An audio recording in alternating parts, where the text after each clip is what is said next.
given the increasing diversity of America's populations, the dangers of sectarianism are greater than ever.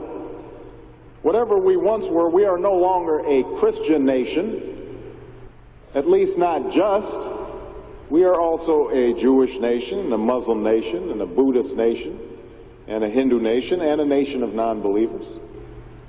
And even if we did have only Christians in our midst, if we expelled every non-Christian from the United States of America, whose Christianity would we teach in the schools? Would it be James Dobson's or Al Sharpton's? Which passages of Scripture should guide our public policy? Should we go with Leviticus, which suggests slavery is okay, and that eating shellfish is an abomination? Or we could go with Deuteronomy, which suggests stoning your child if he strays from the faith? Or should we just stick to the Sermon on the Mount, a passage that is so radical that it's doubtful that our own Defense Department would survive its application? So before we get carried away, let's read our Bibles now. Folks haven't been reading their Bible. Which brings me to my second point.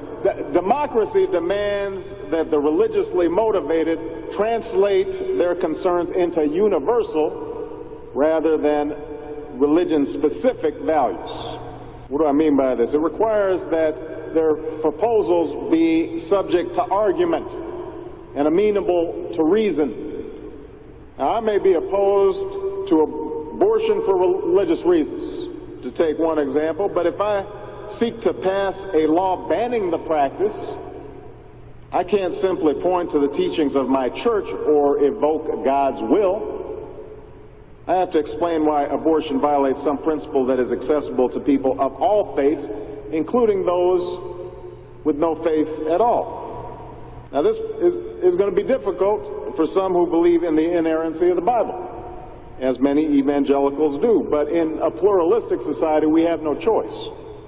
Politics depends on our ability to persuade each other of common aims based on a common reality. It involves compromise, the art of what's possible. And at some fundamental level, religion doesn't allow for compromise. It's the art of the impossible.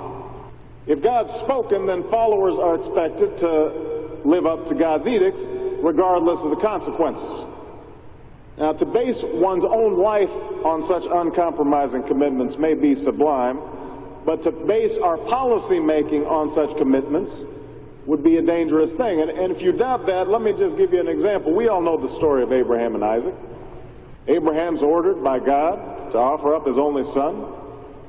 Without argument, he takes Isaac up to the mountaintop, he binds them to the altar, raises his knife, prepares to act as God commanded. Now, we know things worked out. You know, God sends down an angel to intercede at the very last minute. Abraham passes God's test of devotion. But it's fair to say that if any of us leaving this church saw Abraham on the roof of a building raising his knife, we would at the very least call the police and expect the Department of Children and Family Services to take Isaac away from Abraham. We would do so because we don't hear what Abraham hears. We don't see what Abraham sees. And so the best we can do is act in accordance with those things that we all see and that we all hear, be it common laws or basic reason. So we have some work to do here. But I am hopeful that we can bridge the gap that exists and overcome the prejudices that all of us to one degree or another bring to this debate. And I have faith that millions of believing Americans want that to happen. No matter how religious they may be or may not be, people are tired of seeing faith used as a tool of attack.